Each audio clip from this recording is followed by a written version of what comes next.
தி Lord. இன்னைக்கு Ruth புஸ்தகத்துல இருந்து ஒரு 2-3 வசனத்தை தியானிக்க போகிறோம். என்னென்ன வசனங்கள்னு பாப்போமா?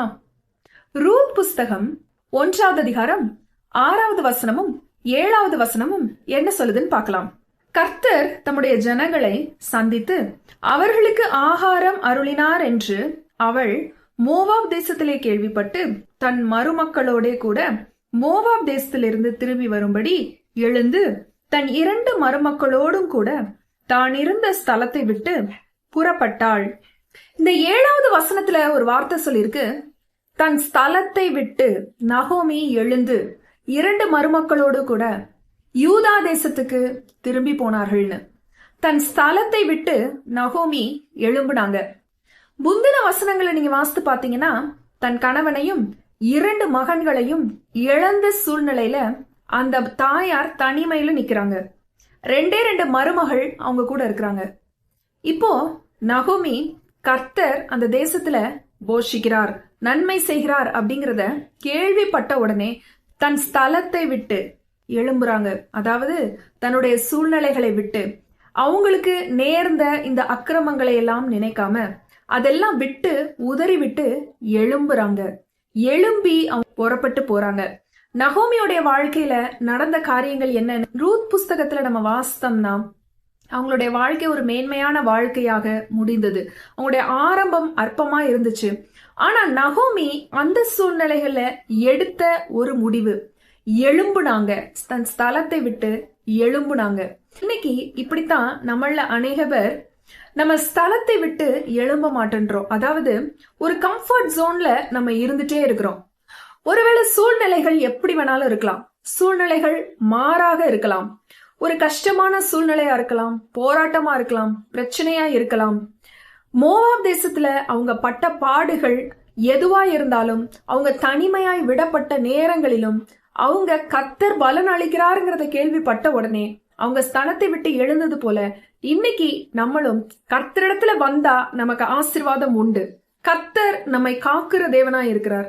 கர்த்தர் நம்மை காண்கிறார், அவர் நம்மை போஷிக்கிறார். நம்மை கைவிடாத ஒரு தேவன் உண்டு அப்படிங்கறத நம்ம அறிந்திருந்தும் கூட சில சமயங்கள்ல நிலைமைய விட்டு எழும்ப மாட்டோம். இதே கம்ஃபர்ட் ஜோன்ல உட்கார்ந்துட்டு அழுதுகிட்டு புலம்பிக்கிட்டு நடந்ததையே நினைச்சு பார்த்துட்டு நம்ம அதே இடத்துல நின்னுகிட்டு இருக்கோம். ஆனா இன்னைக்கு வசனம் சொல்லுது, தன் ஸ்தலத்தை விட்டு எப்போ நகோமி எழும்பி அவங்க யூதா தேசத்துக்கு போனாங்களோ அவங்க வாழ்க்கையே அதுக்கப்புறம் மாறிடுச்சு. இன்னைக்கு ஒருவேளை உங்க வாழ்க்கையும் மாற வேண்டுமானால் நீங்க இருக்கிற ஸ்தலத்தை விட்டு எழும்ப வேண்டும். அதாவது உங்க வாழ்க்கையில ஒரு முடிவு எடுக்க வேண்டும். இன்னையில இருந்து நான் ஜெபிக்க போறேன், நான் வேதம் வாசிக்க போறேன், கர்த்தருக்கென்று வைராக்கியமாய் நான் வாழ போறேன், நான் ஏதாவது செய்யணும். என் வாழ்க்கையில இப்படியே கடந்த காலங்களை நினைத்து கொண்டு நான் ஒரே இடத்துல உட்கார்ந்துட்டு இருக்க கூடாது.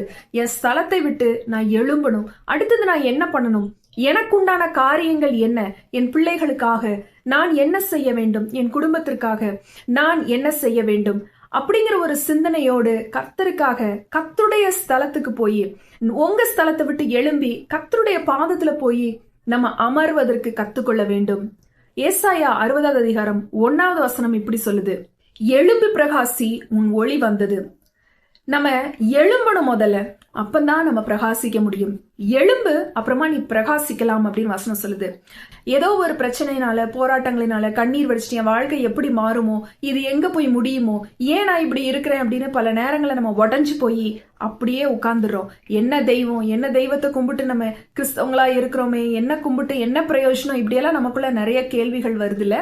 ஆனா நகோமி அப்படி நினைச்சிருந்தாங்கன்னா அவங்க மோவாப் தேசத்துல இருந்திருப்பாங்க. ஒரு ஆசீர்வாதமான வாழ்க்கை அவங்களுக்கு வந்திருக்காது.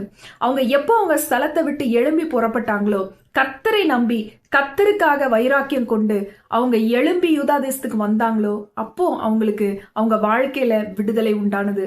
இன்னைக்கும் நீங்களும் ஒரு ரெசல்யூஷன் எடுக்கணும். நிச்சயமா என் வாழ்க்கையை கர்த்தர் ஒரு நாள் மாற்றுவார். நான் கர்த்தரை நம்பி வந்திருக்கிறேன். அவர் ஒரு நாளும் என்னை கைவிடுகிற தேவன் அல்ல. அவரை நம்பி வந்த ஒருத்தரையுமே அவர் கைவிட்டதா சரித்திரமே கிடையாது.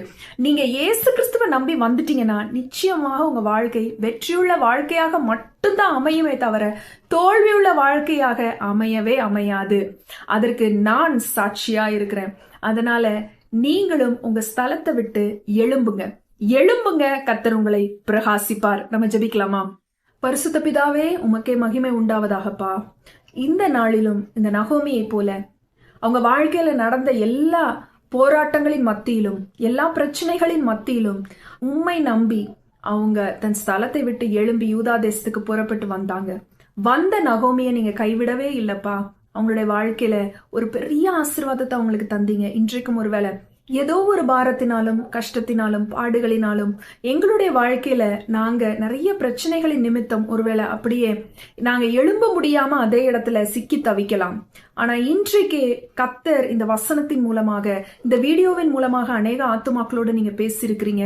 ஆண்டவரே இயேசப்பா, நடந்த எல்லாவற்றையும் மறந்துவிட்டு உமக்காக எழும்பி பிரகாசிக்க நீர் ஒவ்வொருவருக்கும் உதவி செய்ய வேண்டுமா ஜெபிக்கிறேன். உம்மை நம்பி எழும்பி நான் இன்றிலிருந்து கர்த்தருக்கு பிரியமாய் நடப்பேன் என்று விசுவாசத்தோடு கூட யார் யார் ஆண்டவரை எழும்புறாங்களோ, கர்த்தராகிய தேவன் அவங்க எல்லாரையும் ஆசீர்வதித்து உயர்த்தும்படியாக உம்முடைய மகளாகிய நான் ஜெபித்துக் கொள்ளுகிறேன். தகப்பனே, ஜெபத்தை கேட்டு கர்த்தர் கிருபையாய் இறங்க வேண்டும் என்று நான் ஜெபிக்கிறேன். ஆசீர்வதியும் பலப்படுத்தும் இயேசுவின் மூலம் ஜெபிக்கிறேன் ஜீவனுள்ள நல்ல பிதாவே, ஆமேன். கர்த்தர் உங்களை ஆசீர்வதிப்பாராக. ஆமேன்.